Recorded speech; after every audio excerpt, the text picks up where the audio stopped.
Hello and welcome back to our Final Destination retrospective here on the evolution of horror. This week we are bringing you daily episodes from the Patreon archive. These episodes dropped back in 2023. I recorded for Patreon a Final Destination retrospective in which me and various guests discussed each of the 5 Final Destination movies in spoilerific detail. I've been dropping them this week on the main feed. So on Monday I dropped part 1 in which me and Josh Tonks discussed the original movie. Yesterday, on Tuesday, I dropped part 2 in which Kia Seward, Alex Austin and I discussed parts 2 and 3. And this week, I'm dropping the final 2 deep dives of the retrospective. I was joined by my dream warriors, Stevie, Webb and Becky, Darke, to discuss Final Destinations 4 and 5 in spoilerific detail. Enjoy. We have to get out of here. We're all gonna die, all right? There's gonna be a crash. Have you lost your mind? You saw it before it actually happened. We're alive and so are a lot of other people. I keep having these visions. I see how the next person's gonna die. What do you mean, the next person? Survivors in the accident. What if we weren't meant to survive? Hello, Stevie and Becky. Hello. Hey, guys! It feels like it's been so long. Stevie, how are you? How have you been? Yeah, I'm all right actually. I'm pretty well. We were just saying. I mean, we'll talk about the movies shortly, but I'm glad you paired them this way round. I'm glad you didn't do, for instance, like 1 and 2, then 2 and 3. No, 1 and 2. that would be weird. That'd be so weird. Then 3 and 3. And then 3 and 4. 3 and 4. Yeah. 4 and 5. And then 5 and 5. Yeah, exactly. Each movie just warrants 2 discussions in this series because they're so deep, you know? But no, I'm good. I'm glad because I gave you guys the choice originally. I said, do you want to come and talk about 2 and 3 or 4 and 5? And I think because, Becky, you hadn't seen 4 and 5, right? So you were like... Let's go for those. Or I can't remember who asked, or was it Stevie? Did you ask for 4 and 5? One of you asked for 4 and 5, and I thought, 5. Yeah, you asked for 5, I think. So I was like, well, this is perfect. I think you're the 2 perfect people to talk about this particular pairing because, you know, these 2 films. Because you love giving us the shit ones that we can slag off for. Yeah, I 20 minutes. It's fun, right? Tell me then. So Becky, we were just saying these 2 were the first time watch for you, right? What's your kind of history generally with the Final Destination franchise? Big fan. Really like it. I've always loved 1 and 2 is a perfect horror sequel. 3, I have a slightly complicated relationship with because it's got Mary Elizabeth Winstead in it and I don't love her. And it's the film that got me cancelled on Twitter. I know, it's the film that got me cancelled on Twitter by the Mew Mews. But I have since gone back and watched the whole thing and it turns out it's really good. And then I've just watched 4 and 5 for this. And we'll come on to talk about what I thought about that. Isn't it weird that the sorts of Hollywood stars that have these like weird Twitter fandoms that you discover as well? Like, it's strange. I think the only way you discover is if you piss them off, usually. If you slag them off on Twitter, they're dormant until you say something about their bitch, you know? Honestly, I remember once on the BBC, we were negative about a film that starred Laura Linney. And who knew that there's this huge Laura Linney fan base on Twitter that came from the Linneyites, yeah, I'm one of them. I mean, she's great. I've always thought she's an awesome actress, but I didn't quite expect this kind of like rabid Twitter fandom to come for us. So you never quite know, do you? But I love that the Mary Elizabeth Winstead crew are called the Mews as well. The Mew Mews. This is phenomenal. Well, I'm glad that we didn't talk about 3 then, so you don't have to piss them off again, Thank Becky. God. Stevie, what about you? What's your relationship and history with the Final Destination films? So I've seen them all. Really like most of them. Number 2 and number 4 are kind of deleted from my memory. Unfortunately, 4 is now back in it because I don't think I took to them, so I only saw them once. But I had the original. I had the poster on my wall because it had that fantastic 90s V lineup. Yes. On the front cover, you know, and the sort of the storm and all that. It was just really refreshing at the time, the first one, because it had that 90s teen slasher element and had all of the markings of that, but something completely different, something a bit paranormal, something a bit mystical, you know. And so it was so fresh and so different and a breath of fresh air at that time. And so then I just kept up with them, you know, and I don't think anything ever really hit the heights of the first one for me. But number 5, I mean, maybe we'll do rankings at the end, I don't know, me and Becky, let's. but and then they were fine and great. I thought number 3 was a lot of fun. And then number 5 came out of nowhere for me, you know, almost 10 years later after the other one. And then it was great. It's so good. Yeah.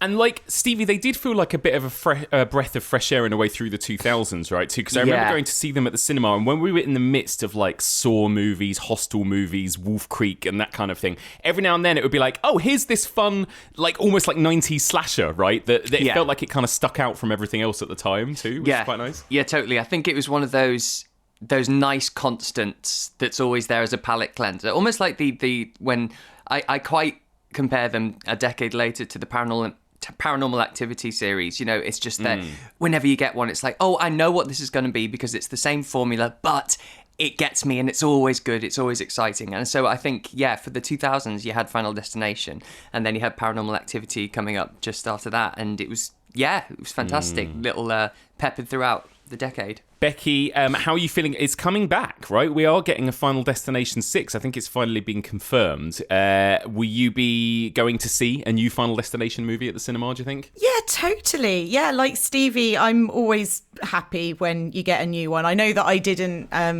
engage with 3, 4 and 5 kind of contemporarily.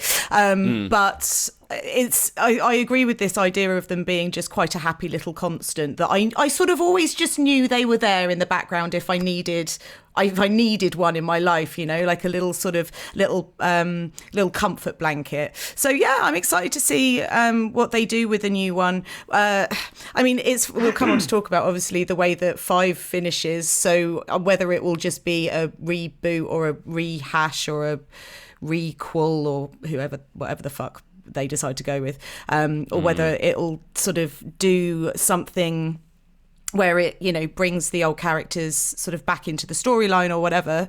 I mean, Devon Sawa's having a delightful renaissance through Chucky and stuff, and I know that technically his character's dead, but I mean, that doesn't always stop things, does it? So yeah, I'd be really interested to see what they do. Yeah, last time we talked, Becky, I think when you said that you hadn't seen 4 and 5, and I was like, oh, I'm excited for you because you don't like know the twist, but you said you think you did know the twist at the end of 5. I did know the twist. Did. Oh, all right. Yeah. Because that's a good ending, right? That's a very good ending. I know that I won't go into it now, but I spent so much of 5 being like, can I tell? Like, you know, and then obviously they're sort of, he takes the internship and it's like, oh my God, I know exactly what's going to happen.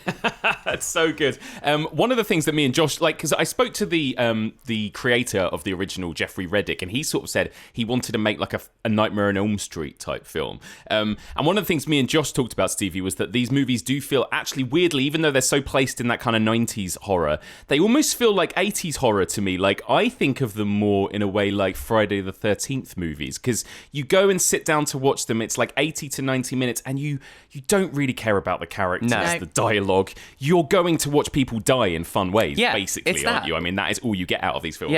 What's the weapon going to be? Weapon of choice going to be this time? Yeah, and I think with the pairing that we've got, that perfectly shows you how you can go too far with that in number 4 by doing such convoluted, ridiculous things that no one's scared of. You know, I've never been scared of my truck lift going wrong and dragging me down the street on fire. That doesn't tap into anything. No. But the next one taps into things like, you know, people are freaked out about going over bridges. That's a genuine fear people have, or getting your eyes done with lasers. You know, so it taps into those. Whereas number 4, it just goes, what's something crazy we can make happen? And like getting your head stuck in a fucking car wash sunroof. Oh my God. Stuff like that. It's so it misses the point of the others. Yeah. And there's no like time between any of them. There's no breathing room. There's no story at all. It's just like a fucking montage. Yes, it is. So again, there's no stakes. It's just like, okay, well, what's going to drip onto what now? How are these bolts going to come randomly loose? Like,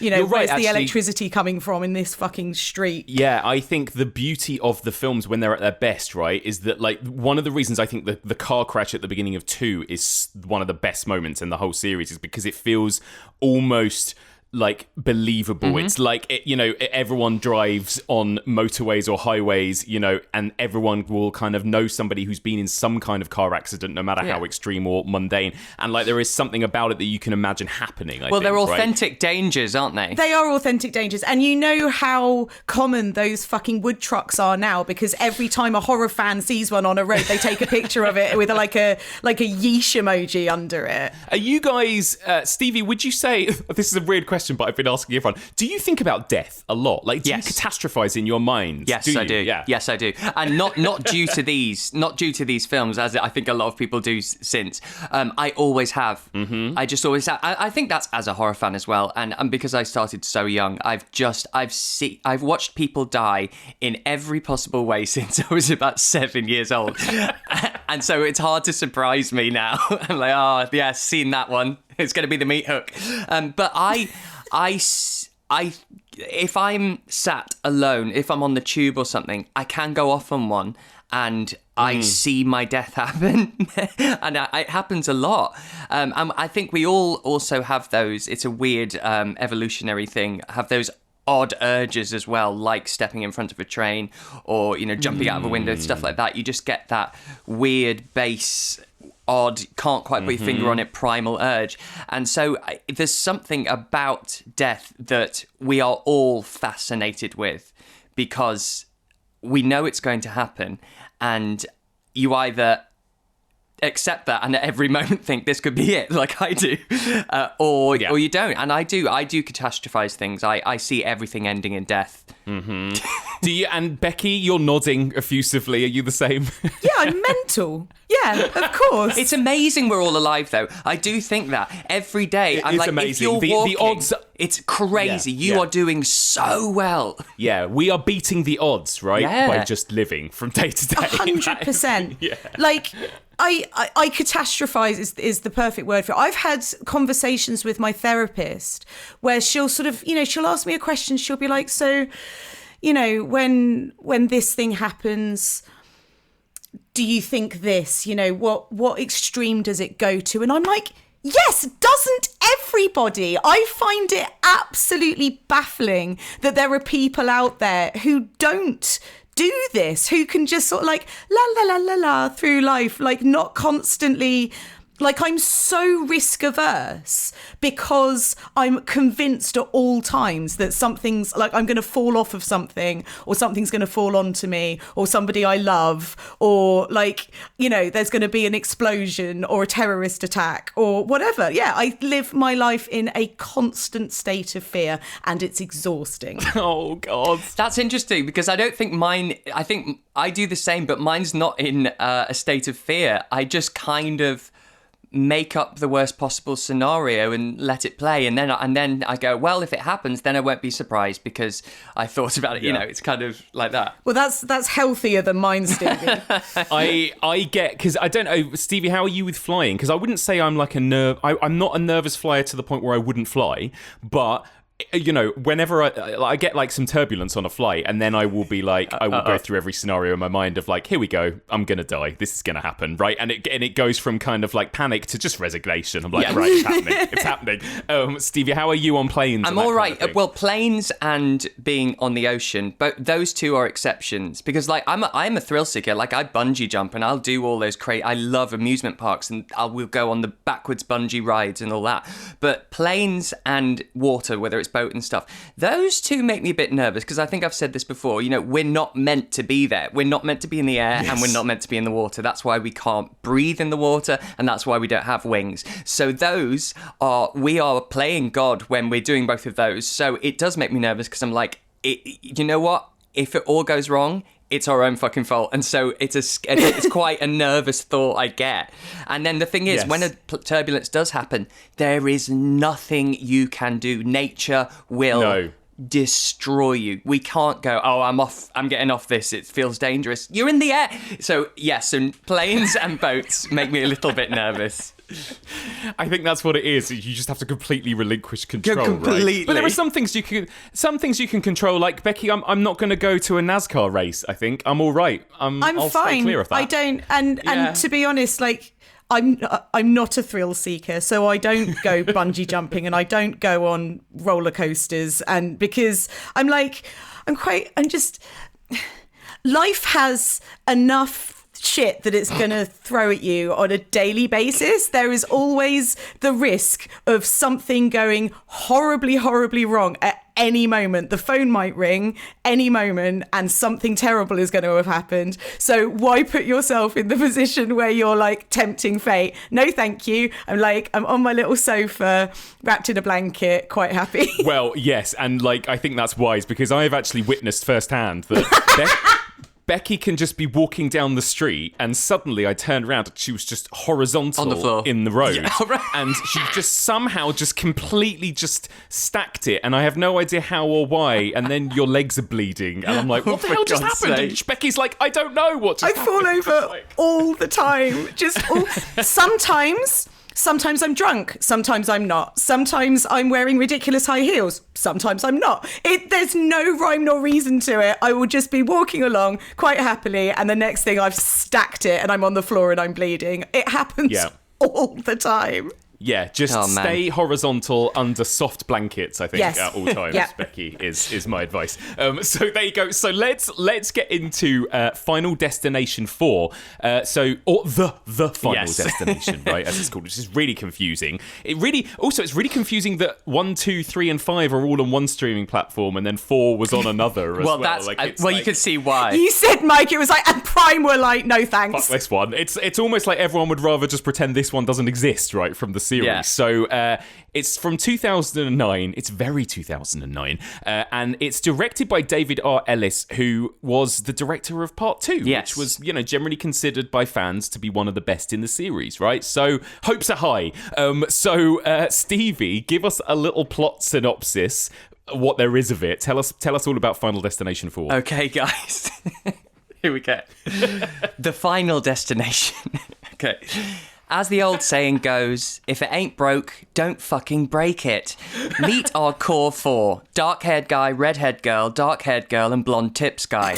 A vacuous gang of personality-devoid movie friends who don't get on at all and have no reason for hanging out together all the time.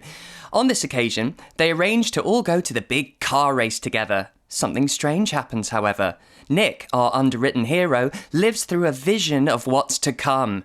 Disaster. And I'm not talking about the rest of the movie. I'm talking about the convoluted crash-cum-stadium collapse that kills over 50 people. He manages to save his so-called friends and a few extra cunts, including Tampon Lady and racist redneck guy. When Nick begins to have computer-animated 3D rendered visions of sharp objects and lots of gas canisters, he knows he's in trouble.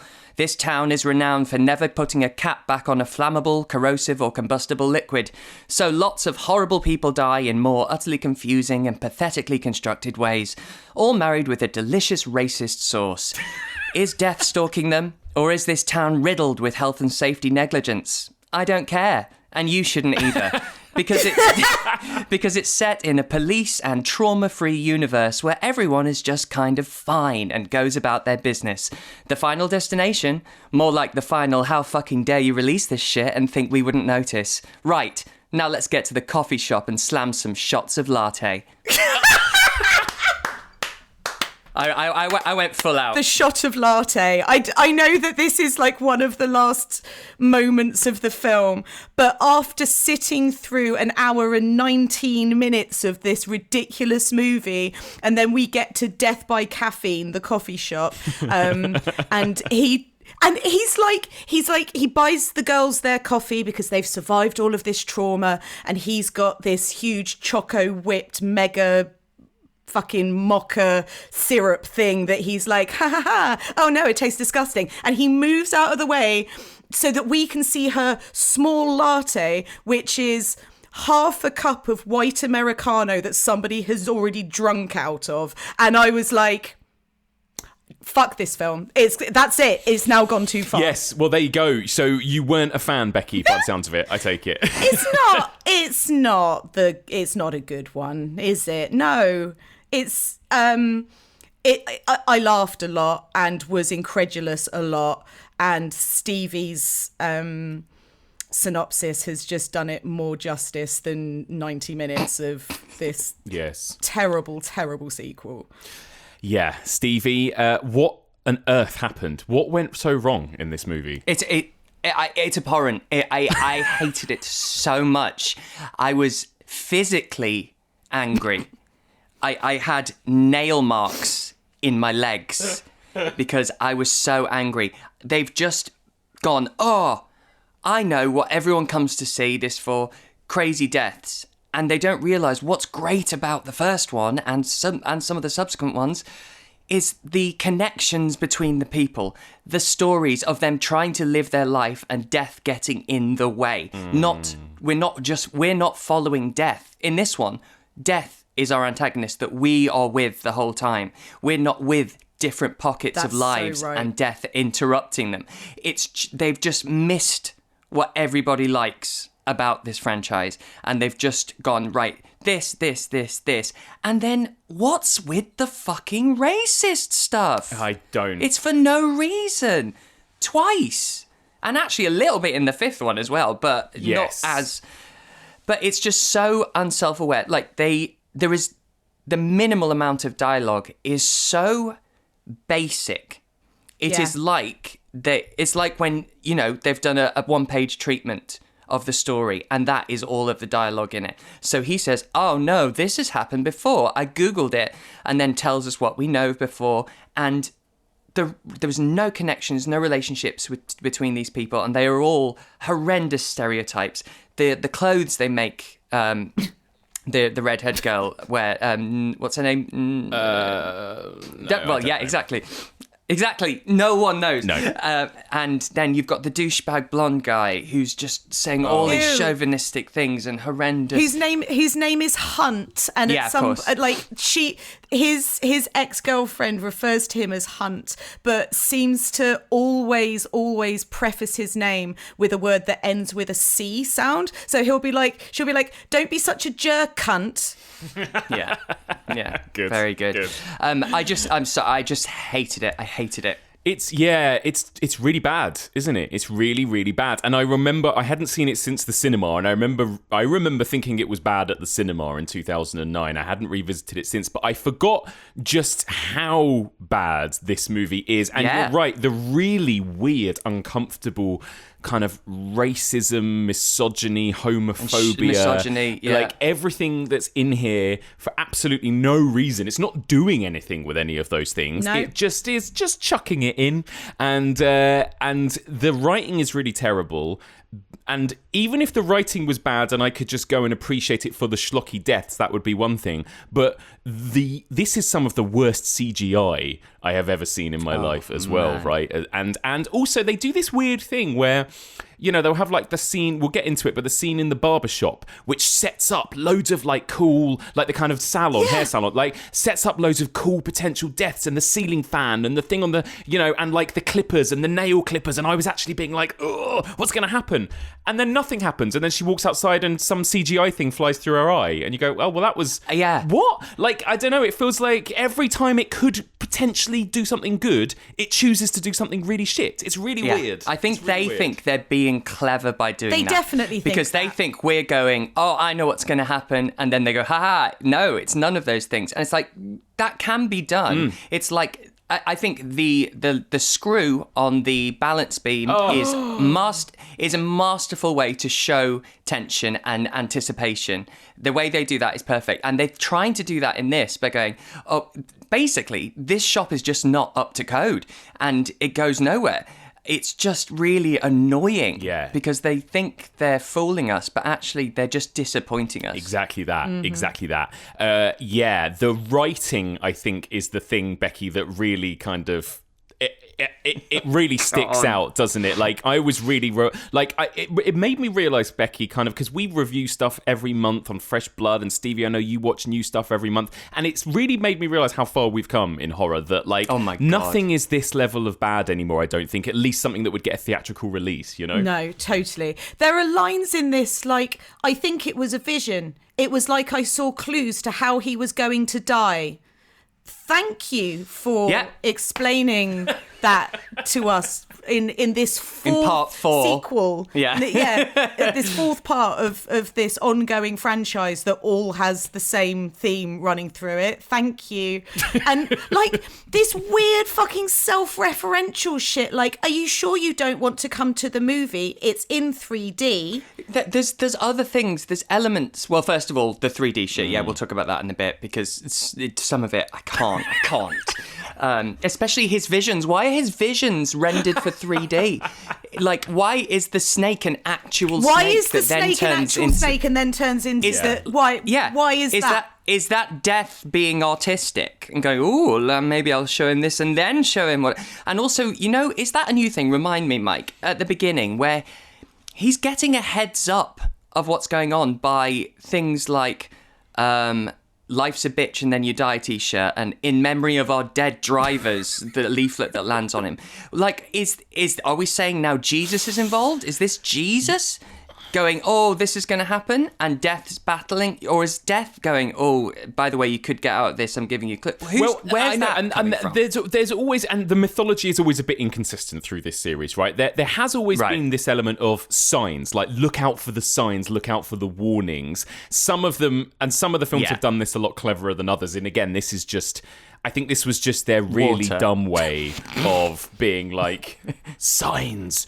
The word water. That's my favourite. It's the word water. Oh, stay away from water. It's when How she did you gets work the that one phone out? call while she's in the car wash and just goes, water? Water? What did water? It was... this was written during the writer's strike, Stevie. Do you think that has something to do with it? I'm trying to come up with some kind of reason as to why maybe this writing is so bad compared to the others. I don't know. So as someone who wasn't on strike, i.e. not a writer. It does feel like it's been made by... It's like, you know, if this was made now, you'd believe that maybe they just set an AI to write it, right? It feels like an AI totally. instead of a human being. Write a Final Destination movie. Boom. Exactly, yeah. Very strange. And of course, this movie is in 3D. You can't fucking move for 3D from the second it begins. God. Do you guys remember 2009? This was the year of Avatar. Yep. Every single movie you had to put on those bloody glasses. How did you feel, Becky, about 3D cinema at this point in time? I don't think I went to the cinema during this time. I don't think I bothered. I think it gave me a headache and made me cross. I think I just noped out of it after Avatar, to be honest. This film really, it really wears 3D on its sleeve, doesn't it? There was one point very, very early on when a pipe comes through somebody's chest or a bit of wood comes through the back of someone's head and out of their mouth, and I was like, oh, it's a 3D film. And like, I'm sure they'll use this subtly and gently sprinkle it through to the best effect that they possibly can.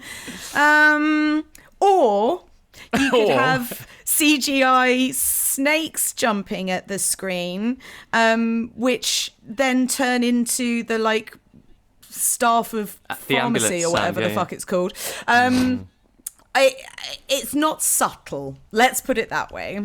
No, Stevie, what are your thoughts generally on, you know, do you remember this time we had My Bloody Valentine in 3D this same year and all of those kind of movies coming out? What were your thoughts on 3D? I didn't love it. I think it's improved a lot. Now I can appreciate a lot more movies in 3D.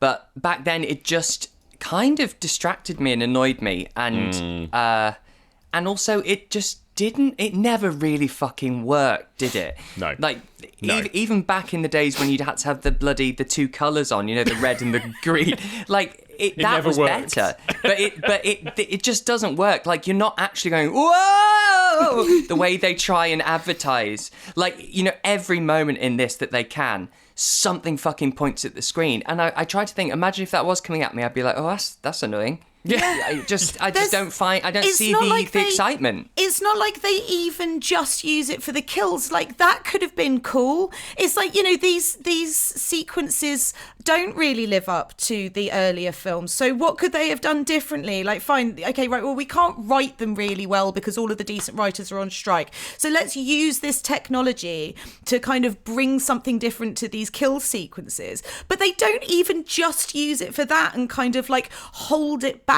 and kind of use it in a clever way. They've got champagne corks flying at the camera for no point. I wrote down 3D might be the worst thing that's ever happened to cinema.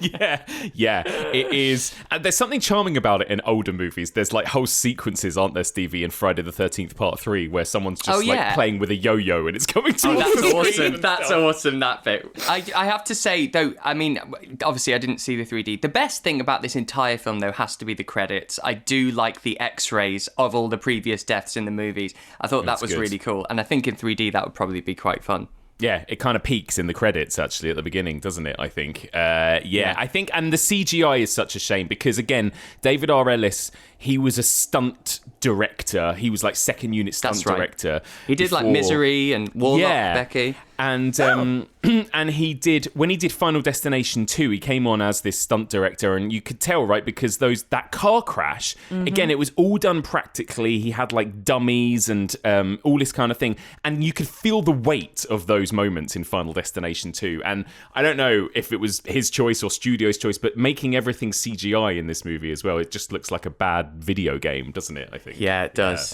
Very animated. Very animated. So let's start by talking about this NASCAR sequence as well, because again, like, these are often like the biggest, most impressive set pieces of all 5 films. Like, each film starts with this big catastrophe, right? This huge accident, and it's always quite visually impressive. And I would say maybe this is one of the highlights of the film for me in this very bad film. Maybe this is one of the better sequences, but I don't know. How do you feel about it, Becky? What did you think of this whole like NASCAR catastrophe? Yeah, I don't think it's the strong, like, you know, you've gone from the plane exploding to that amazing, you know, truck and like freeway pile up to the roller coaster to NASCAR. Even this sort of feels lame, and, you know, like, also, I wonder if, like, I don't really know a lot about NASCAR, and, you know, it's all about kind of like they've gone there to see the crashes and all of this sort of thing. So even then, you're just kind of like, you're just waiting for it to happen. It's like they just put everything, like, everything is just so on a plate. There's nothing that's kind of held back or kind of like mysterious, or how is it, you know? So yeah, I mean, I didn't, out of all of the ones that I'd seen up to this point, again, like, already it's by far the weakest. And then you throw in things like fucking CGI flyers and CGI like 3D things coming through people's mouths, and immediately I was just like, I was out of this film. Like, it just didn't.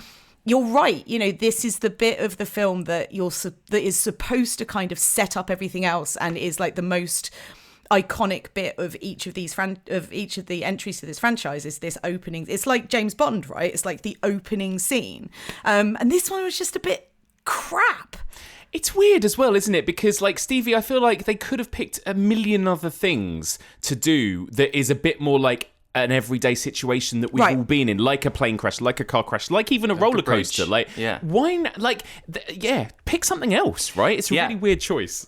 Yeah, that's what I was saying. You know, it's not one of those inherent fears we have of potential danger, because, I mean, I'd be more worried about the racists, I think, if I was at NASCAR. Well, yeah, quite. I think the two things I think they get really wrong, though, about this opening is what's great about the other openings is there's a series of events that then lead to one disaster. This is it. Whereas this one is setting up lots of mini disasters that create bigger and bigger disasters. So you've got the broken bench, you've got the cracks in the ceiling, you've got the car tire bursting. You know, it's like there's dangers all around. Whereas in the others, it's one thing that leads to another, It's just a series of events, like hearing a song or seeing that. Whereas this, it just feels like they're going, oh, what's going to be the main thing, because we're going to have the car crash. This is also going to fall down. There's going to be an explosion, and I think they all belittle each other, and it's a shame. And I think that kind of fucks up the tension. And another thing I think fucks up the tension is in the others, there's a serious tone before this thing happens. Either someone's stressed or in a traffic jam, you know, an annoying thing, or they're a group of sort of friends who are arguing, who are getting on a plane. Whereas this, they're trying to be funny. Yeah. Like there's one-liners and there's quips, and tampons they're all being in people's tampons ears. And they're trying to make it silly, which completely again undermines any potential gearing up of tension. And there's something about it being a broken bench and like some cracked masonry and stuff. Like at one point, one of the kids says, like, how old is this place? And I'm like, yeah, like this isn't Final Destination. Like Stevie said in his synopsis, it's just that this place is a health and safety hazard. It's not something like, I don't know. It's just an old NASCAR building where there's a kind of believable accident. I think you're right about that. And you're so right as well, Stevie, about that feeling of tension, because I think that the roller coaster sequence isn't, the roller coaster crash isn't actually my favourite out of all of them. I think that my guests in the previous episode, Kieran and Alex, made a really good point that I think at their best, you get a sense of geography and where different people are situated in these catastrophes. I think that's what made the car crash so great, was that there were separate cars with different characters that you got. 100%. And I think they do this really well with the suspension bridge in the next one. But on the roller coaster, they're all in one train, so it's all a bit all over the place. However, it's really good in the way they set up the build-up. There's this feeling of tension, like the creepy fairground, the carnivals. Mary Elizabeth Winstead is quite scared of roller coasters, and like Devon Sawa was scared of flying, and you got this feeling of like, fuck, something really bad is coming, and so it kind of still worked. Whereas, in this one, it's just like, like you say, jokes about tampons, crash, dead, and like, it's a bit, it's all a bit kind of underwhelming in that regard. I just can't get away from the effects. Like when the tire, the engine that comes and like squishes the mum, like everything. Like there is no feeling of like tangibility or like, again, talking about sort of tension and threat. Like from this opening sequence onwards, like you don't feel like anything is real or possible. It's all just so tacky and like flimsy, you know? And I mean, I don't know what there is to say, Stevie, but these characters, this main character who has the vision, like, is there anything to say about these characters at all?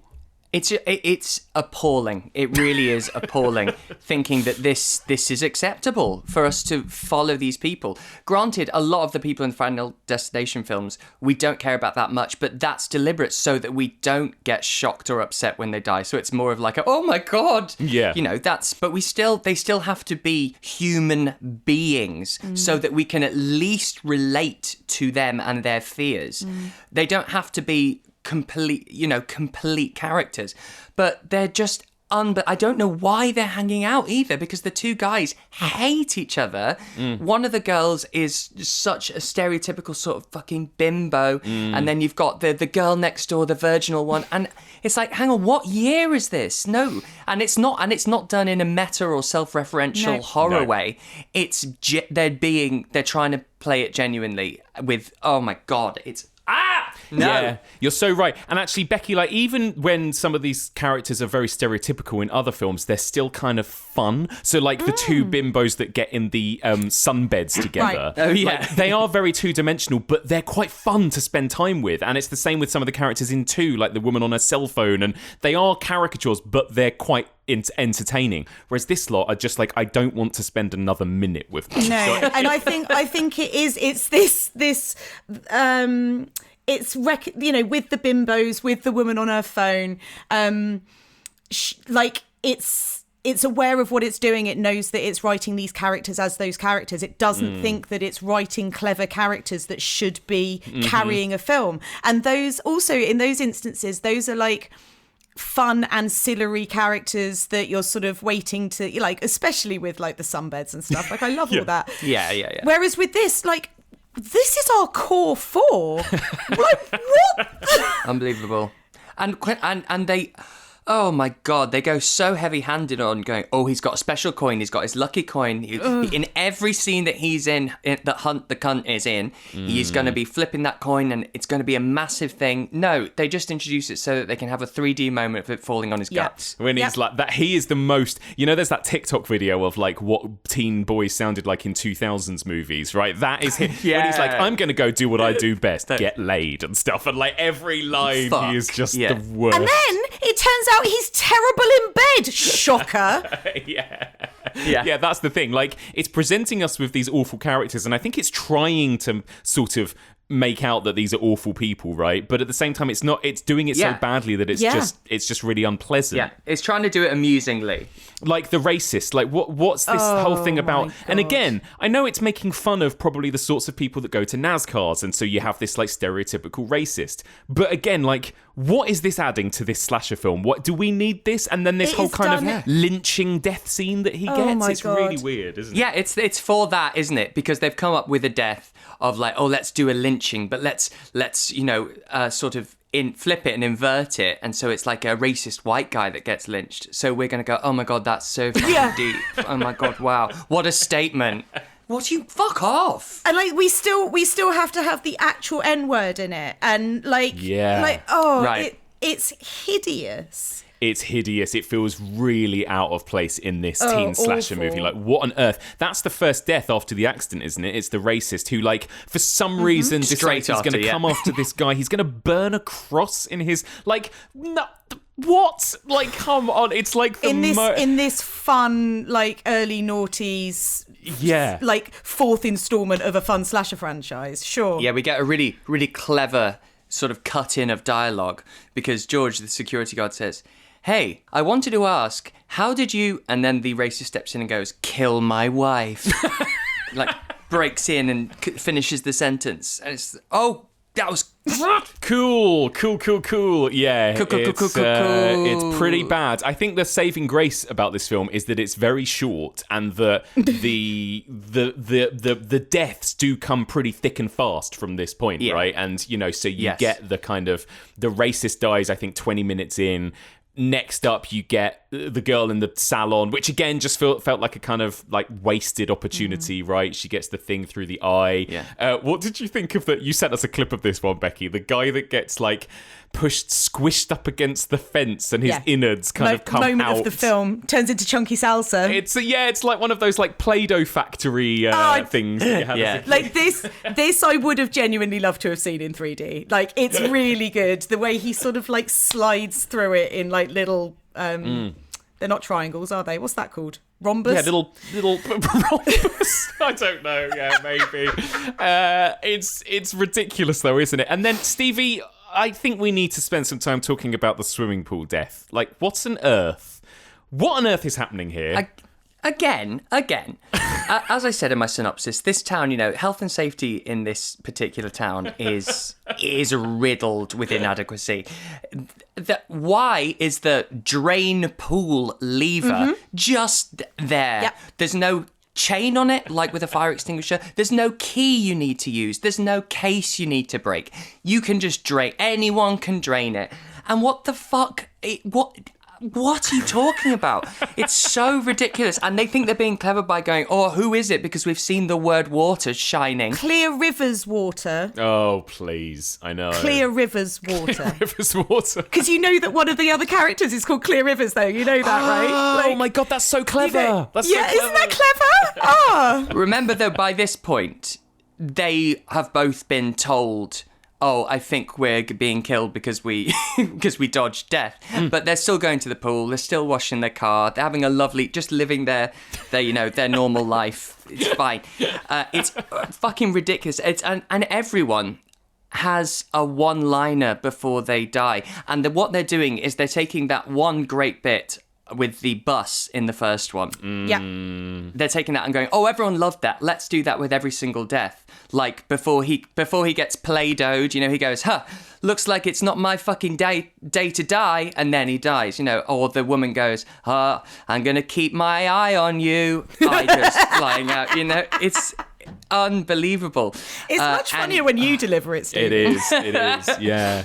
Oh my god! And so what happens here? He gets sucked towards the pool thing, drain, and filter, and so all of his innards get sucked out of his asshole and then come out of the kind of pool filter. Like what? Who? What? Like ridiculous, absolutely and then awful. The coin, of course. The coin, yeah, exactly. All due to the coin. There's that really awkward. I don't want to keep coming back to this stuff, but that scene when the only black character is trying to hang himself, because there's this part of this storyline where it's not his turn yet, so he's not allowed. He can't kill him. Death won't let him die, right? And it's a very kind of like casual, jokey scene where he's tried to commit suicide but can't. And then, he just sits with the main characters with a noose around his neck. Oh my God. Christ. And he goes, I've tried everything today. I can't seem to kill myself. Yeah, I just, the whole thing was so weird really bad and taste. Uncomfortable and bad yeah, taste. It's so right? misjudged.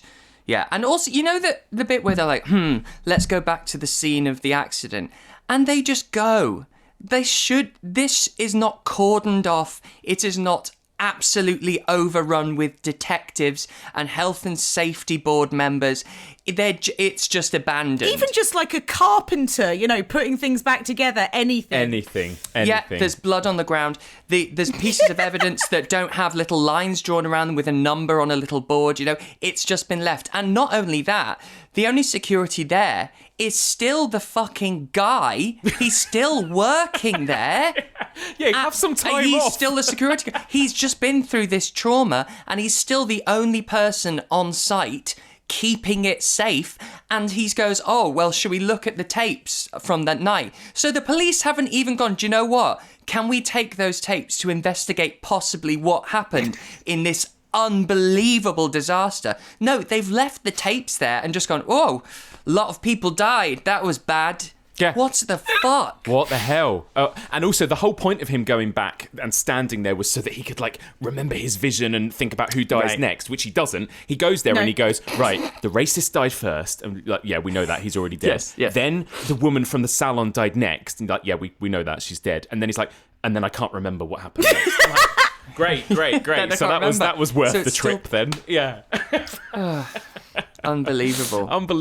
And did you guys find as well the pacing of this is really strange, because it's like bam, bam, bam, bam, bam, death. And then we get this really long, which feels like about the last third of the film, this last act in the cinema as well, which just feels like it goes fucking on and on and on forever. Okay. Because you watch fine. it all happen. You watch it all happen, and then it does that thing where it whizzes back into his eye, and it turns out that it hasn't happened yet. Yeah. So then we have to watch it again. But you've got that classic thing, of course, of going, ha, yay, we cheated death, and everyone is fine. They literally pop champagne, and you get the line, I'm just so glad we have our whole lives ahead of us. That's an actual line of dialogue. None of them are traumatized by all of these things. They're just like, we did it. We cheated death. That we Googled has happened before. Yet somehow the world doesn't seem to know that some people can predict these things. Yes, It's still new every time. And so it's all over. And then it's like, hang on. More racism and a bath falling through the ceiling? Anyone? Honestly. Yeah, they're coming out after the Chinese and the Koreans now. Yeah. Great. That's another fun moment. Yeah, but the whole cinema in the mall. The thing that annoyed me most was the cool camera shot where she's trying on sunglasses and looking in the mirror, but the mirror is angled so we're seeing her face directly at the camera, which means she can't see herself in that mirror. It is pointing at the camera. Yes. She will be looking at us going, oh, they look great. Really pissed me off. What? Okay. Also, they're adding a new super duper screen. Okay. Why, when you're making a cinema, do you need so much combustible tankers? No, of sorry, liquid? Stevie. Sorry. It's spontaneously combustible. Spontaneous, yes. We'll take 12 gallons of that, thank you. 12 gallons of spontaneously combustible liquid. Who makes that? Why would you Why make does that exist? Why not add an ingredient and take away the spontaneity and just have it as combustible when needed, when necessary? Yeah, when needed. And even if it does exist, why have you got barrels and barrels and barrels and barrels of it underneath somewhere where people notoriously gather in large numbers for long periods of time? Amazing. And Stevie, you pointed out, right, but why have several screens playing the same film about 90 seconds apart from each other as well? Unbelievable, because we realise he goes into the wrong screen after his vision, and it's like, oh, this isn't the right screen. So he goes into the next one, and the footage is about 90 seconds behind the other screen. Who programs a cinema like that? Seriously. But how would you choose when you're like, oh, I want to go and see it? Oh, it's on at 6, I can't make that. Oh, hang on, it's on at 6:02. That one. Wow. And also, you know how when he saves the day and he goes, sprinkler. So he uses a burning stick of wood. Like the biggest match you've ever seen. Yeah, like a big match. And he's like, I can't quite reach. And then he gets the sprinkler. Question, why aren't the sprinklers already going off? I don't think they wait until actual flame. There is a full fire going on. It doesn't wait for the flame and it feels serious. It in their direction. Again, the worst health and safety of all time in this film. Amazing. The fire alarm is unplugged. And then the payoff is really boring. The explosion is really boring. Why is it that when, as you pointed out, Becky, when a girl gets sucked into the escalator by her leg, she throws up blood? Like, what's going on there? That's not a thing. Like, I'm not a physician, but I'm pretty sure those two things aren't connected. No. Those, like you need to wait for it to get up to, like, her, her stomach or something. Like, come on. It's like a shin bone, isn't it? And it's like, right. like if you stub your toe, you're gonna spit blood. Yeah.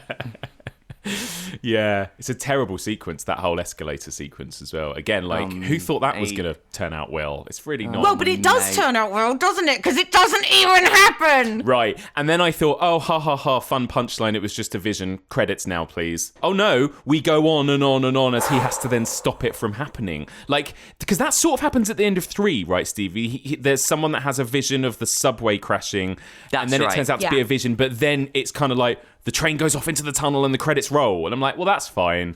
But, sure.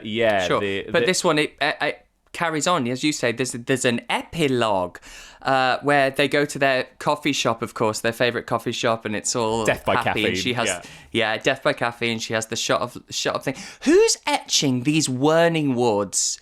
Warning wards! Oh, this is it. You've lost all speech. Warning wards! Who's etching these wards of warning? Oh no! I did it again! You did it again! What is it? Words of warning. Words of warning. Onto the table. Or have they always been there and he's just leaning on a different point each time and then goes, oh shit, there's more. Why have I never seen? It says, it's here. You're about to die. And then it doesn't even follow through with giving us a good gnarly death because it cuts to the CGI credits as well before the truck. The X-ray truck. Yeah, the X-ray truck as well. He literally says, what if we... nothing even... He just sees the warning word. And, that's right. Yeah. And he says, like, what if we didn't change anything? That's not a twist. We're meant to be here. That's not a twist. That's not a thing. That isn't clever. It's like, what? Yeah, it's pretty bad, isn't it? It's hated it. Yeah, not a good film. Not a good film. Anything else anyone want to mention on Final Destination 4? Or should we swiftly move on? Let's It's move on. the Final Destination. Thank God it wasn't. Thank God it wasn't. Because it was exactly. because it was supposed to be, apparently. It was going to be the final chapter, but then the reviews were so bad, everyone hated it so much that they decided they're going to make another one, Final Destination 5. Yeah, it can't go out on that. Can't go out on that. Thank God they decided to do Final Destination 5. So 3 years later, here we go with the actual last one in this little series from 2011, I believe, right? Becky, give us a little plot synopsis of Final Destination 5. A group of colleagues on their way to a work retreat are saved from a fatal disaster on a collapsing suspension bridge by the vision of another quite bland man. However, for once in the premonition, one of the people was saved and so doesn't have death stalking their every move for the next 90 minutes with more randomly loosening bolts, more drippy cooling apparatus, more flying metalware, and yet more spilled liquids of varying viscosities. The gang of survivors put pieces together and try to outrun inevitability, while a familiar-looking coroner lurks in the background. One by one, they're taken out by gym equipment, acupuncture needles, and murderous lasers before Peter, a man only distinguishable from the final boy by his enormous eyebrows, loses his shit and takes matters into his own hands. But thankfully, it all turns out okay in the end, and there's a trip to Paris on the horizon for our romantic leads. Or there would be if it wasn't actually May 13th, 2000, and they were booked onto Flight 180. Oh no! Oh my God! What a twist. I love it. I love it. So, Stevie, tell me about what you think about this one. Did you say you came to this one late then compared to the others? No, I just know I've seen this one, I think, as much as I've seen the first one. I think it's possibly my second favourite.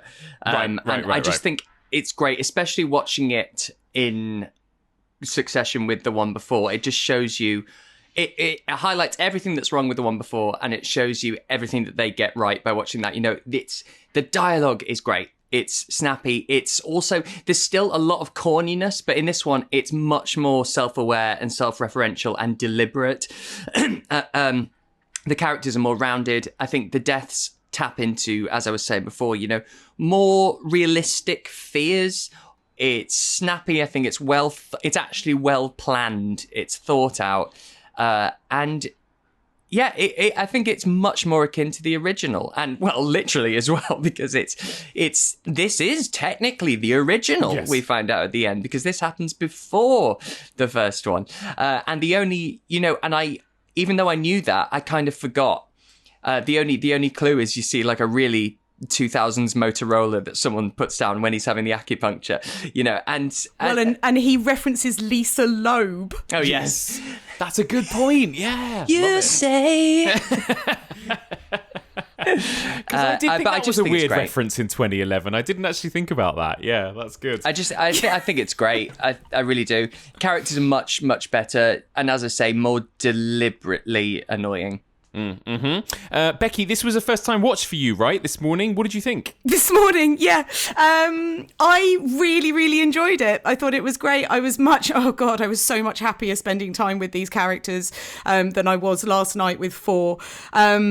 They are a much more kind of rounded gang. So it's a really refreshing thing to have like Dennis the Boss in the mix, for example. Like, isn't that nice? And I thought the opening sequence was so much better. Like even the way it looks, like the effects and stuff are so much better. I felt like, you know, I've got vertigo, and I felt pretty fucking freaked out when we were looking through the huge cracks in the suspension bridge into the water below and people sort of falling through. I thought that was really, really well rendered. It was really nice to have Tony Todd back. Really missed him in 4. And he's got he's like the coroner in this one. He's not like this sort of like, because then you know, later on he's in this sort of like little dungeon, and you don't really know, like you don't really know like what his role is, and so you find out more about his. Yeah, exactly. So like I had so much of a better time. I completely agree that it's just it's just way better written and way better rendered. Yeah, completely agree. I think this film's so much fun. Like, I think it is up there for me, maybe my second favourite, or it's up there at least. And yeah, the writing's better. I mean, the characters are still pretty stereotypical, right? But I think you're both right in that they are played with a bit more fun. They're a bit more knowing. The film itself is in on the joke and has a bit more humour to it. There is one scene of slightly awkward racism maybe, but other than that, there isn't as much kind of like heinous stuff compared to the fourth one. But most importantly, like you said, Stevie, these are good kills that you can kind of almost feel. Like, you can almost be like, you could, like some of them make me wince. Acupuncture needles and nails on feet and jumping off balance beams and like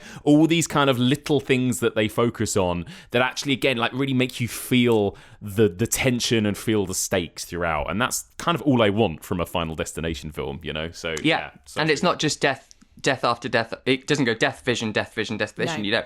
We see, there's character stakes, and as bollocks as they are, and as little as we care, we do need to see that. Yes, we do, and we'll talk about it. But there is this interesting new twist in this one, where it almost becomes like a little slasher movie at the end in the kitchen, right? As well, where there's we actually have rule. a new rule, exactly, which is really, really fun.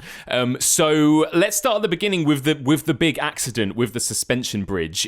Stevie, what did you think of the whole suspension bridge sequence? I think it's great. I really do, because it's less cartoon and a lot more realistic. Even when, yes, the girl falls onto the fucking sail of a boat, but no. Yeah. But it's done in a much less comic book way. It's much more realistic and like, oh, fuck, that was rough. I still question the health and safety of using a saw to take out chunks of a bridge while it is completely packed with traffic. Fine. Yes. Yeah, I feel like that's something you could do maybe at a less busy time and close it off for a few hours. I don't know. I'm not the contractor, but I'm glad it happens because it's great. And as you were saying earlier, Mike, there's different pockets of people that we're with. Mm-hmm. It's not just this one car of these annoying characters. I think it's wonderful. And they die in much more. It's not the other one. There's a lot of just explosions and stuff.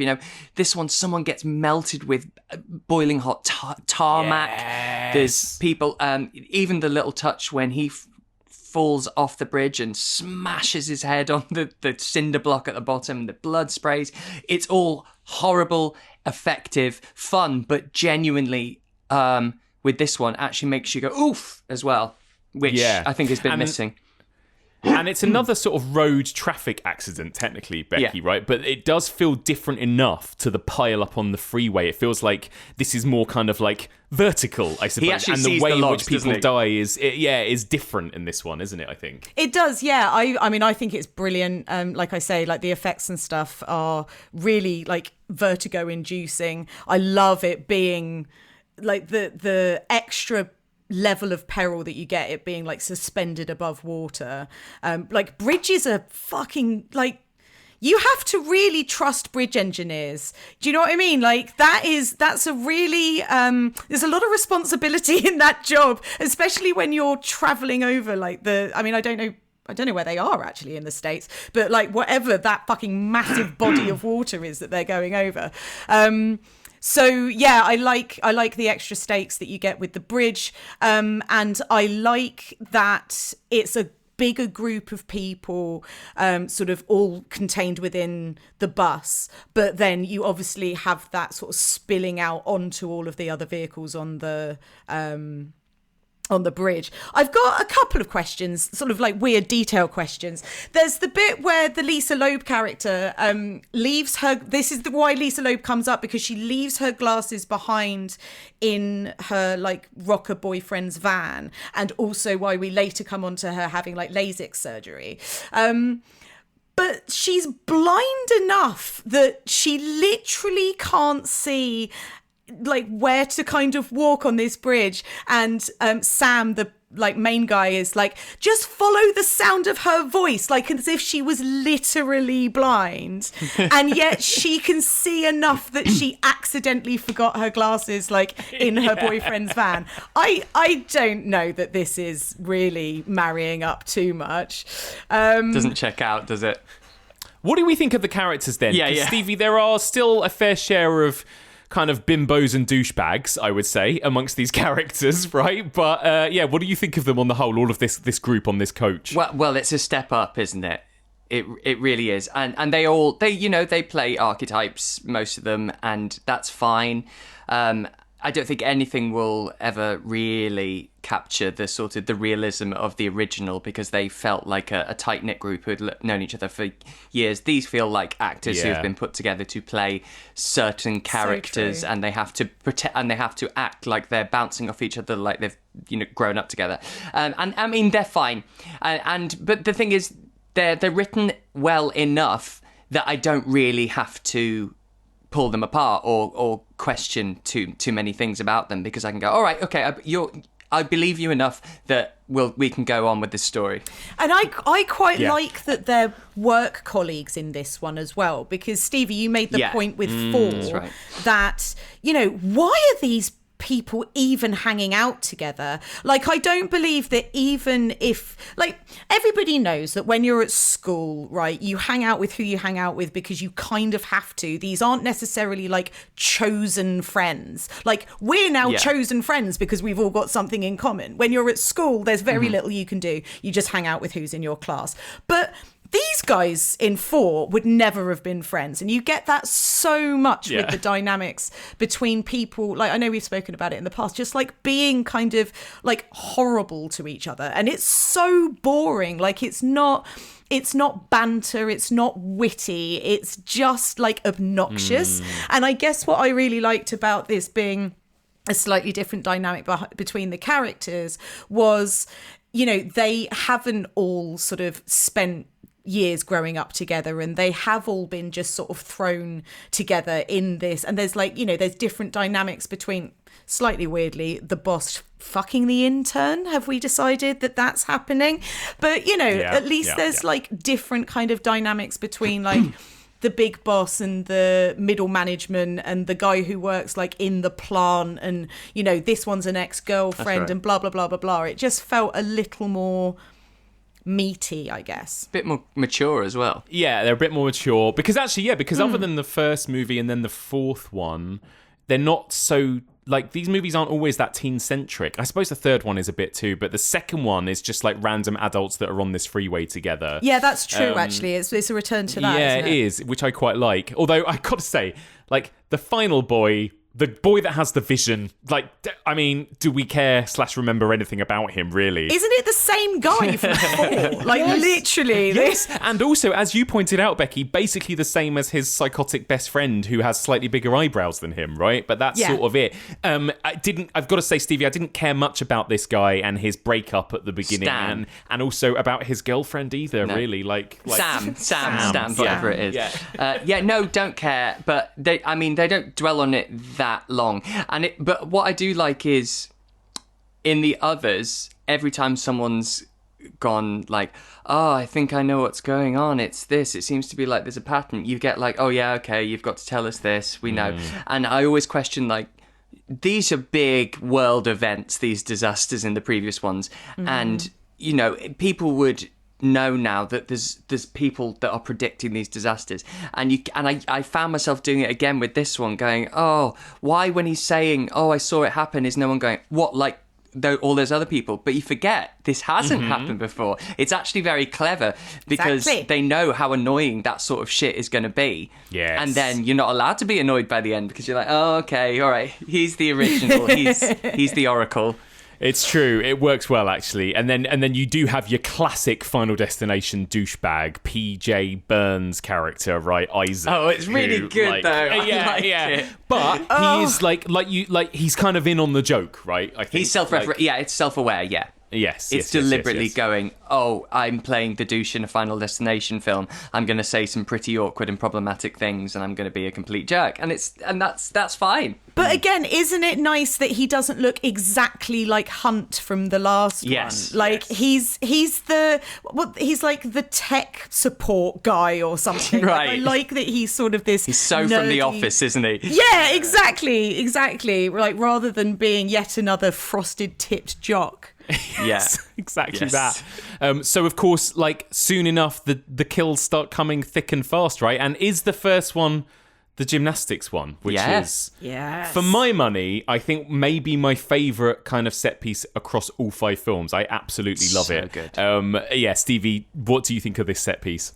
I think it's a masterclass in misdirection and tension. I really do. They've really learnt from their mistakes. And I'm just really happy that she acknowledges the traumatic event that they've also all just been through. You know, she actually says, like, I kind of can't really concentrate with everything that's just happened. Just that's all I need. Just to say, like, do you remember we went through something fucking massively damaging to our mental health? And so I'm so glad she brings that up. And then it doesn't overdo it. It goes, oh, fuck, the water. Okay, no, she's cleared it up. You know, all the things that could possibly be, what's it going to be? It doesn't leave all these untied laces. That is not the phrase. What is it? Loose ends. Loose ends. Untied you've got to watch out for untied laces in Final Destination. Do. Yeah. I was picturing it and I was like, that's an untied lace, but that's not what I want to say. Loose end.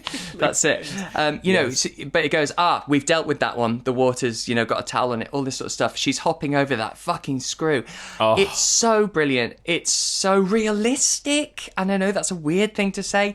And I think, honestly, I'm with you, Mike. I think it's very much up there in my top 3, if not my 1, because you feel it as well. You fucking feel it. The absolute pressure with which she hits the ground is horrendous. I will never forget seeing this in the cinema and the wave of screams and laughters and gasps and shocks from everyone. I saw it at a packed out cinema on a Friday night. And amazing. People absolutely loved and lapped this film up from beginning to end. And at its best, and I think this with number 2 particularly, and this one, is that every death feels almost like a punchline to a joke. It's just like a really nasty joke. And if you get the timing right and the delivery right, it just works. And it's almost like an applaud moment, right? And I think this really works in that way. Like, Becky, I feel like the payoff as well of her snapping herself in half is as good as all of the build-up as well, right? This bitch hits the deck. Like, just absolutely shatters into pieces. It's, like you say, like, you can feel it. But even before that, like, the smaller moments, like the section where she's on the beam, and again, it's like we were saying with the salon in the last film, when it sort of dangles these things in front of you and then doesn't do anything with them. But this has learnt from that mistake, and it does it so well. Like, the movement of her feet around it, every time she comes down, you think this is going to be the time, and she doesn't. And the camera work of, like, the way her feet are landing around it is just amazing. And then obviously it's not her in the end anyway. She moves on to the parallel bars. Yeah, incredible. And it again, it's that lovely sort of domino effect of the smaller things that you maybe weren't expecting. So, the next gymnast steps on the nail, she falls, she knocks the fan, which blows the chalk, which chokes the girl, and then she just, like, slams into the floor. It's masterclass in one of these sequences. It's so good. I think we've all seen as well, if you've ever caught gymnastics, one of those moments where it's not a massive deal, but where they have some wrong footing or something, and they land in a way that their spine goes backwards, or they land on their sort of collarbone and their legs come over the top of their head, and you go, oh my God, how did you survive that? Like, I would be in half. And it is one of those things that you've seen, and in this, she hits with such force that exactly what you always wonder, why doesn't that happen, happens. And so it's also tapping into that that fear, that catastrophizing that we were talking about, that we have made up in our head about gymnasts. Yes, about what would happen to me if I attempted to swing over a Yeah. parallel bar. Absolutely, yeah. Oh, I will snap myself in half. Yeah, you're so right about that. There's something about it. It's a bit like this with ballet when you watch films like Black Swan with body horror too. Like, there's something about this kind of gymnastics that your body, everything about the body has to be so precise, and it is like walking around nails or something. And so you're watching it kind of already being like, you know, and I think like every element of this set piece just kind of works in that regard, doesn't it? It's so good. Incredible. And then we get the Isaac sequence, which is kind of fun. Again, a little bit. Is this the massage parlor? Yeah. It's a So bit awkward. he kind of wants to go get himself an erotic massage with a happy ending, right? Ending. Then the punchline is he gets the kind of like older woman that doesn't speak English very well, but That's a double whammy, isn't it? Ageism and racism. Exactly, in one go. Yeah, brilliant. But then we do get some fun payoffs beyond this, right? Becky, what did you think of this whole sequence? He's such an odious little man. Like, we've already witnessed him sort of being creepy to the women in the office, being sort of horrible to women down the phone by getting their names wrong. Like, he's this sort of like, he's obviously got such ideas above his station. He's a bit of a womanizer. He's been stealing from the dead. He like goes round all of the dead people's desks at the office and nicks their change. And this is why he ends up at the massage parlor, right? Because he's like Gift nicked certificate. the gift certificate for a massage. And so by this point, by the time he's being lechy and racist and ageist, we've already got this pretty clear picture of the type of bloke that this is. And so as the sequence escalates, and you know, she's crunching his bones and she's putting the acupuncture in, and you know, there's sort of hot oils and vibrating phones and candles, and like, we've seen enough of these films by this point that we know that phone's going to vibrate and that candle's going to fall off, and you know, it's all going to explode. With the added thing of him, A, being really hideous and we can't wait for him to die a horrible death, and B, he's covered in fucking needles already before anything even happens. It's great. It's another one that I just really, really enjoy. I think that's the other thing too, right, Stevie, is that this, it would be one thing if it was just a series of near misses and then that Buddha statue fell on his head. But because stuff actually happens to him along the way, like he falls on those acupuncture needles. When he pulls it out. It's so great. And I love that it doesn't just tease that stuff. It actually keeps giving you these painful scenarios. Like, you know, and I think that reminds me a bit of the teacher's death in the first film, where it's like everything happens to her. She like gets glass in her neck, then she stabs herself, then she sets herself on fire. Knife in the stomach. Yeah, and then, it's great. And that's kind of what I want to see. Like, I want to see like a series of nasty mishaps, which this film gets right, you know? Yeah, exactly. It's doing that thing. It's not leaving loose ends or shoelaces, as I say. Exactly as you say, every potential danger in that room comes to fruition. It's ridiculous. And in this film, I love that every practitioner likes to leave their clients for an inordinate amount of time. Like, so whenever... I mean, I've had acupuncture and I've had LASIK, and I was never left for 30 minutes in either of them. You know, I love, she's like, just sleep for 30 minutes. I'd be like, I want my money back, because I can do that at home for free. And also, you know, just the fact that it's ridiculous. It's artistic license. These acupuncture needles are like rivets. They are not acupuncture needles. It's ridiculous. And you're like, well, of course that's going to pierce his heart. Yes. You know, then the normal ones are less than fucking, you know, the width of a hair. It's brilliant. It's just all, and it's slapstick, but absolutely revolting and stomach churning slapstick. That's what it is. The way that gore hits the camera lens. I mean, I know again, exactly. It's, you know, it doesn't. It's not in. And camera, just ending on still, a Buddha so with it's happy smiling face with I know, thick dark blood all dripping over. down it. That's it. So great. good. It knows the joke, doesn't it? That's the thing. It's so much fun, and it exactly. is like And Buddha's just been fat shamed, and so I feel Yes, like exactly. he's getting a bit of That's true. fucking, revenge. Good on him.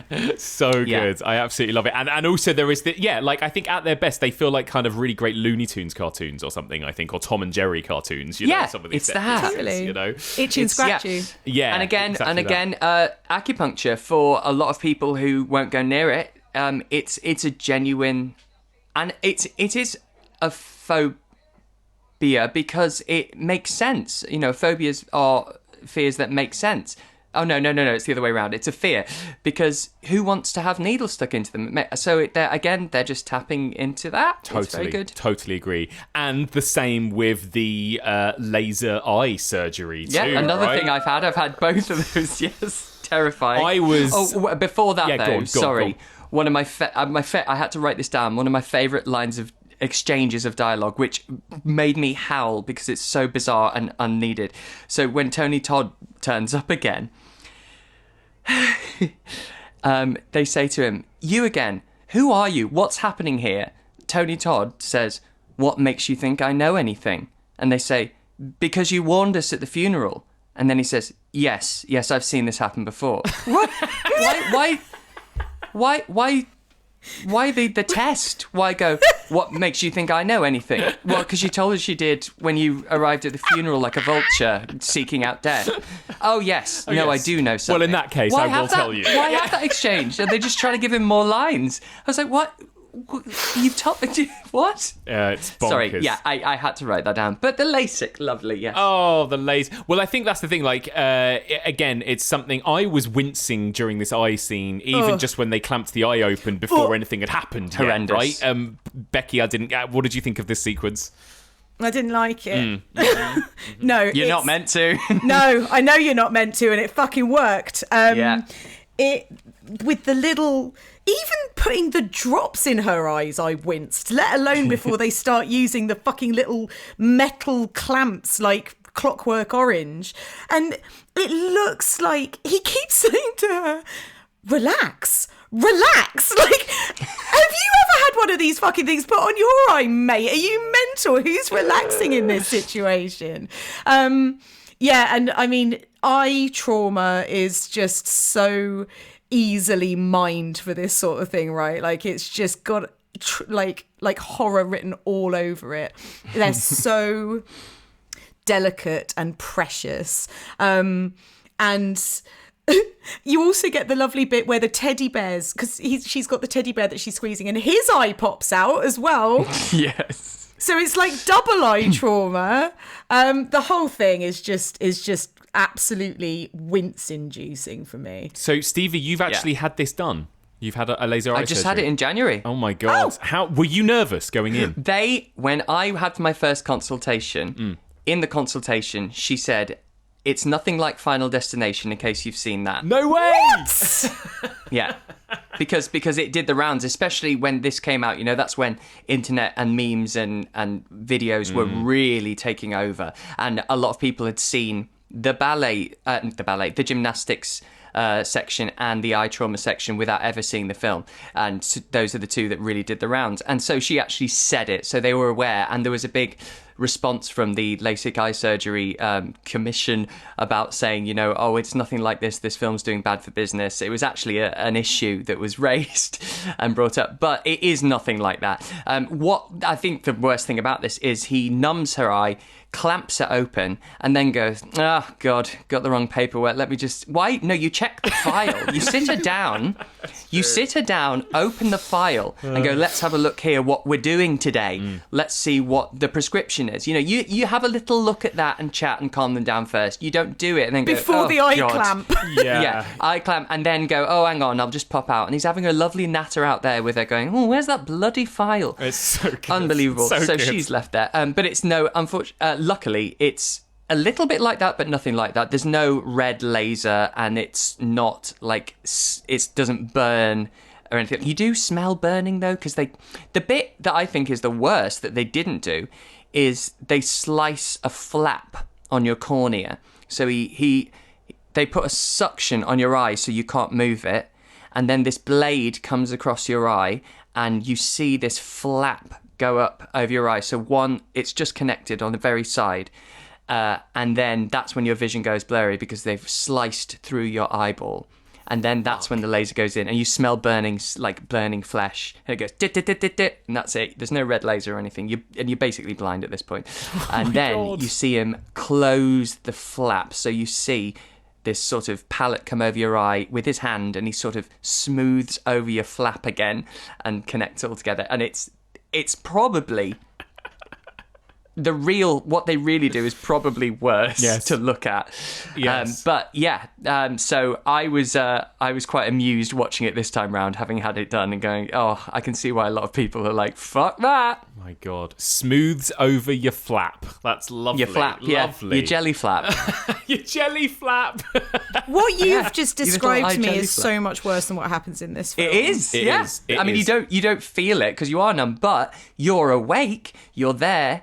You can feel the pressure of someone prodding around on your eye. It's not fun. I'm quite happy looking like Lisa Loeb for the rest of my life. Thanks very much. Absolutely. You rock it.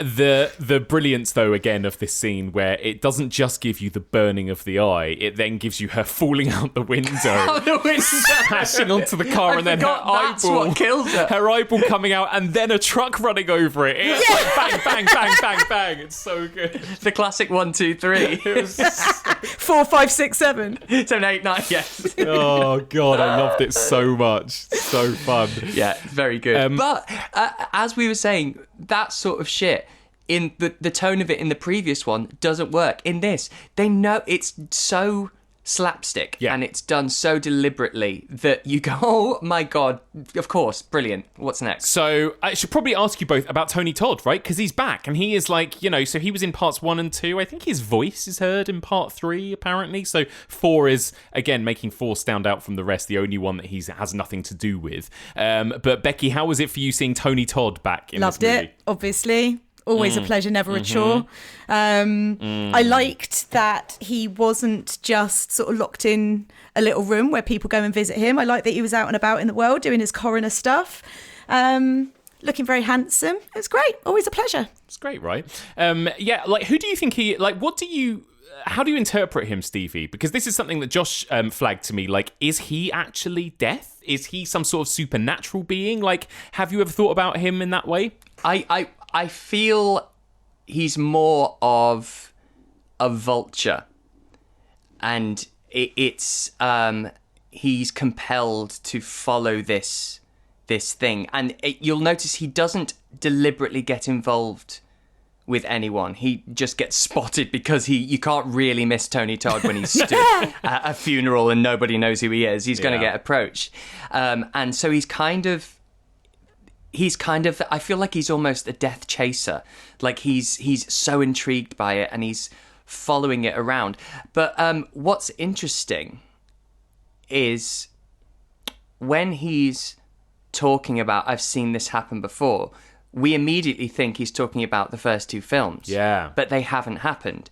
So that suggests, it doesn't quite link up, that in the first film, this isn't his first rodeo. Yeah. That he has always had this connection to the other side, and he's sort of got this this sense with it. I don't maybe he does represent death. I don't see it like that. I feel like his whole story is another story that we don't get to see, but he's got this paranormal connection. Like he's he's connected to this liminal space where can see through the veil of life.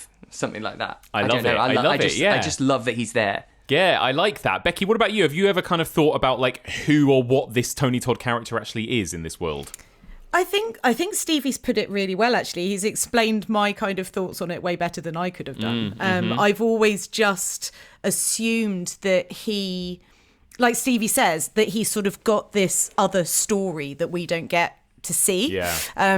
So he's, he has seen this before. He's he's a mortician or a coroner or whatever, and so it makes sense to me that he's getting this sort of unfettered access to these situations. Yeah. And I don't know, I kind of like him as this sort of wise old oracle that can steer people in, a certain direction or give them a little hint when he needs to or whatever. Like, he plays like a that. Mephistopheles sort of character. Yeah, because he's not like evil, is he? I mean, he's helping them in every film that he's in, basically, for the most part, right? He's kind of giving them advice. But there is also this kind of like glee that he takes in death, especially in the second one. But in the first and second films, he sort of like emerges from the flames and everything, and you do get this idea that he is some sort of hell, like angel from hell or something. I don't know. You gotta have a bit of fun with it, mate. Like, if you're working with death all day, every day, you gotta have a bit of fun with it. Absolutely. Maybe he is a Cenobite. Yeah, maybe he's a Cenobite. I'd love to see Tony Todd as a Cenobite. Oh my God. Can you imagine? Yeah. What a crossover. Oh, that would be amazing. And of course, he gives them this advice, doesn't he? That there's this new kind of angle introduced in this movie that if you take another life, you take whatever time they had left, essentially, right? You repay the debt. Yes, exactly, which is brilliant. And that's when we get this kind of the death of this like arsehole guy in the factory, right? He was killed by the hook, which one of our characters thinks like has saved him. We get the boss that gets killed with the kind of wrench in his face, right? And then this is when we get these ideas that like, the eyebrow man starts to think, okay, maybe I can do something about this, and suddenly flips into being a psycho killer. What did you think of this final act, Becky, and the sudden turn of this man into becoming a murderer, essentially, to save his own skin? Well, I mean, it's not that sudden, is it? He's obviously not been shaving. I mean, he's become more and more sort of unkempt as the film's gone on, so you can tell that he's in a bad way, yeah, some sort of mentee bee. I like it. I like that you get the girlfriend who doesn't die like in the premonition, and so you sort of get this extra element where there's this kind of, well, if we didn't deserve to die, like, why do you deserve to live or whatever? Like, it's this kind of whole fate thing, sort of used in a slightly different way because she survived within the premonition. She was like saved within it. So yeah, I mean, it's an interesting new take where you get one of the characters like really taking things into their own hands. A bit like, I mean, I know we don't love the kind of suicide stuff in the fourth one, but I'm kind of surprised. I guess I was always surprised in 1, 2, and 3 that nobody had like attempted to take their own life before, to kind of, take control back. Or I can't remember them having done it anyway, because that's like... I think it nearly happens in part 2. A guy is trying to put a bullet in his head, but none of the rounds are firing. Again, it's that idea that death is stopping him from killing himself because it isn't his turn. That's right. Yeah. But like, I don't know, that sort of feels like quite an obvious human reaction to this. Like, obviously, none of us have control over like when we're going to die, but I think we like to sort of kid ourselves that we do. It'll be on our own terms in some weird way. Yeah, exactly. Whereas these films just take away any pretense of that at all, don't they? It's like you have no control. You're on these rails, or there is this this sort of force external to you that is just taking all control away from you. So the fact that Eyebrows Peter takes things into his own hands and actually thinks like, well, if I kill this girl, then that sort of buys me her time. I liked it. I thought it was a new little approach. Yeah, I thought it was really fun as well. What did you think, Stevie, of this final act in the kitchen and the big kind of fight scene in the kitchen and everything? Oh, I think it's great. Because it's like, how haven't we ended a Final Destination movie? I know, a fucking slasher shootout, and or he's the Velociraptor and they're in the kitchen hiding. Yes! Exactly. It's awesome. I mean, it's a different film, but I don't care. It's different, and it introduces, as we say, this new idea, and why not? Yeah, I actually think, for me, one of the things that I found rewatching them is that none of them have great last acts for me. Like, they sort of peak in the middle or towards the beginning with these great action set pieces and then the deaths. And then I feel like they never quite know how to round it off or beat it, you know? And so in the first film, we have that long scene with clear rivers in the car with the electric wires and stuff. I'm like, yeah. And then in the second one, there's all this stuff with hospital beds going and like ambulances going into the river, and it's not that great. And then, you know, I don't know. I feel like none of them quite know how to kind of like wrap up their or amp up the kind of action in the final act. I think this one actually does it in a really interesting way to do something different and turn it into like an out and out slasher chase scene type thing. I think is a really fun way to do it. You know, I think it's the most memorable final act. Because we get Sam skewering Peter, don't we? Yes.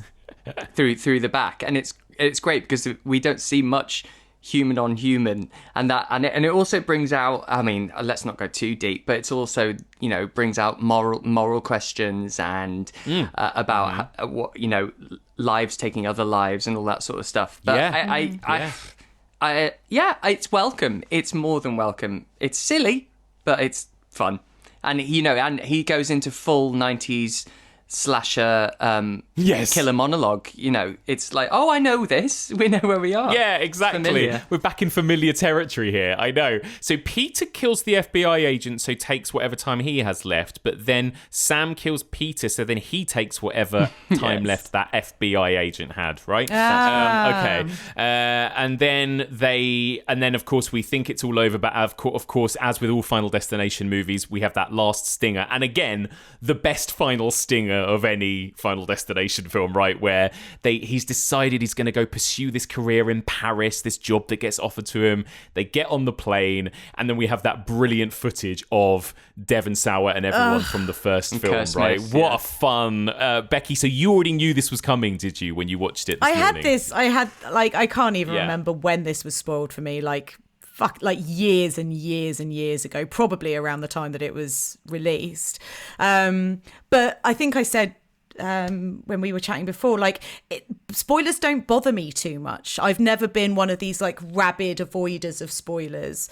You know, there are some that I'm glad I caught the film before I knew them, but with this, it didn't really bother me. And I actually had quite a lot of fun trying to spot, because I was like, okay, well, if that is what's going to happen, then this must be set like in like 99 or 2000, like it must be. So, you know, I was having quite a lot of fun sort of trying to, like, noticing, for example, that they don't have, so you know how you said in Final Destination 4, like one of the girls is dressed the most 2009 that anyone has ever been dressed. In this, they're all in quite sort of muted tones the whole time, and nobody's got anything with like a big slogan on it or anything really that would sort of distinguish it fashion-wise as 2011. And I think that's really clever. And, you know, little sort of references and that sort of I enjoyed trying to pick out because I knew that it was coming. So I loved it. I thought it was, when you get the old footage of like them sort of fighting on the plane and being dragged off, and then Sam looks down at his ticket and you're like, you know, it's right there, like in front of you in black and white. I was here for it. I love that shit. Because we had iPhones then, 2011. Yes. And so you know, but you don't question that. It's just that one moment where you see that flip Motorola when you're like, oh God, that's an old phone. But you don't go, oh, this must be set in a different time. Yeah, it's subtle enough. So good. And does it work for you then? What happens afterwards, Stevie? Like the big plane crash and everything up until that end credit moment. Think it's so good. I just even watch it again, and I knew exactly what was coming. It just made my heart race, and it just gives me tingles because it's just such a brilliant idea. It's such a great idea and so simple. And they have that one shot of, you know, Devon Sawa being pulled down the aisle, and they've imposed it over the shoulder of our guy Sam, so you can just see the sort of back of his head slightly watching it happen, and they've just added that extra bit, so he could have easily been there. I think it's excellent. I think it's masterful, and I just think what a fucking inspired ending. Completely agree. And then it's devastating as well, because you're like, oh God, no, this isn't the end of anything. This is the start of something, and I know you're all about to die. And that explodes, you can picture all the others watching through that big window as it explodes, and everyone goes, fuck. Yeah, I've got in my notes, oh, that's actually quite sad. Like, it is quite sad. Like, I'm sad that these two people aren't going to go and start their lovely life together in Paris. And because you know, because you've seen the first film, that there's nothing coming to, like, save these kids. These aren't the kids that survived this accident, right? So you know that is it. You've just followed these kids for, like, this film. And you think at the end of this one, like, they're the ones that get away. It's like, no, they fucking don't, because they've just died in a fireball. It's really, like, it kind of got me. Exactly. And for once, like, again, like the first film, you actually suddenly feel that weight of death, right? For the first time, you know. So it works so well. This is like, prequels are not often very good. This is one of the all-time great prequels, I think, in a way, right? And also a stealth prequel before things like Glass, Unbreakable, whatever it was, did the stealth sequel, right? This did it first. It's an amazing twist. It's so good. So good. I think it's brilliant. I really do. And I just think it's a great film. It's a really fun film. It's so enjoyable, start to finish. There's maybe 3% of it that could be removed or shifted around, and that for a film is not bad at all. For part 5 of a slasher franchise, right, it's up there, isn't it? It's pretty incredible. So there you go. I want to finish by hearing your rankings. How would you guys rank the 5 films? Stevie, have you got your rankings at the ready? I sure have. It goes 1, 5, 3, 2, 4. 1, 5, 3, 2, 4. Interesting. Wow. So you have 2 right near the bottom. Low. Yeah, I didn't love it. And I'm right in thinking that's the one where Ali Larter's like in a padded room and all that. Yeah. Yeah. And I think number 3 is really fun. I just didn't love 2. Again, like 4, I only saw it once, so actually it's probably worth a revisit. But from memory, it would be 1, 5, 3, 2, 4. Interesting. Nice. Okay, Becky, what about you? 1, 2, 5, 3, 4. Oh, maybe I should watch number 2 again. I would go 2, 1, 5, 3, 4 as well. So 2 I find much more fun than 2 is 1 great. Personally. It's great. Really? Okay, I have to see this again. I mean, it's been 20 years since I've seen it.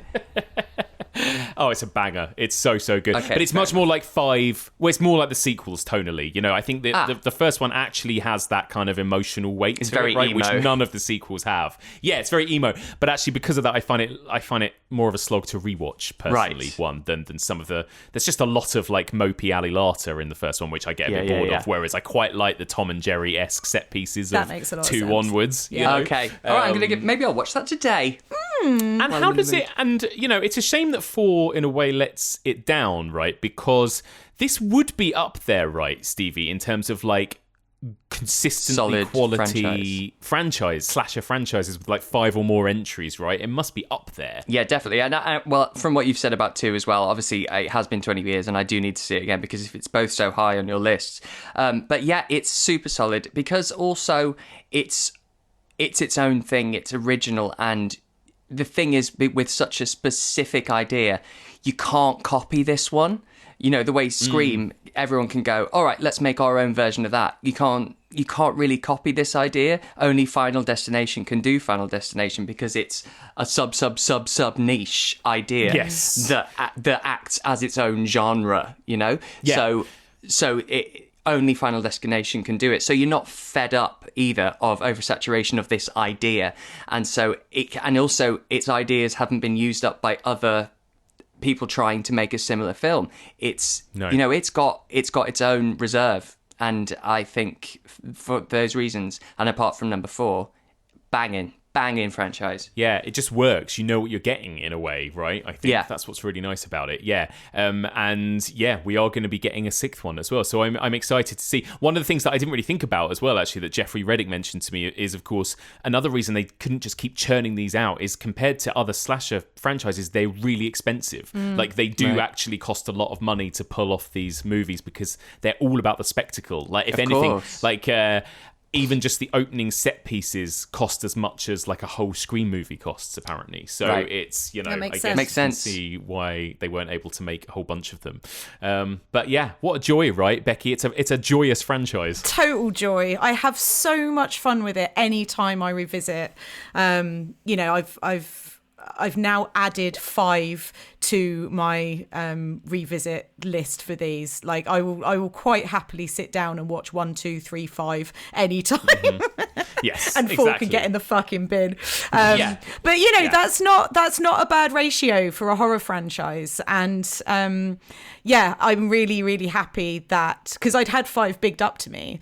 So I'm happy that I enjoyed it as much as everybody else seems to. And like I say, you know, I really love that kind of loop around that closing of the 5 films. I'm totally here for it. So satisfying, isn't it? I love it. It's just everything about part 5 is quite satisfying. And there's something symbolic about that as well. Yeah. There's something symbolic about going, it will never end. Yes, you know, this loop of death, you know, it's not going to stop. There is no breaking it. Yes, exactly. So good.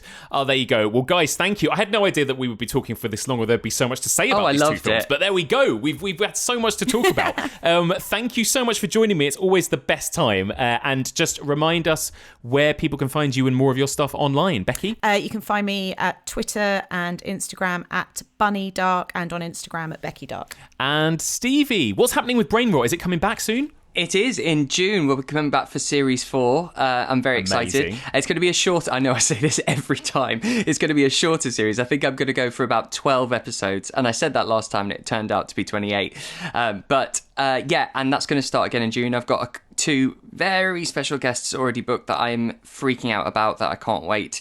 And then you and me, Mike, we are currently working our way through the entire Leprechaun franchise on my Patreon, which is patreon.com/Stevie's Brain Rot. And we're about to do 5 and 6.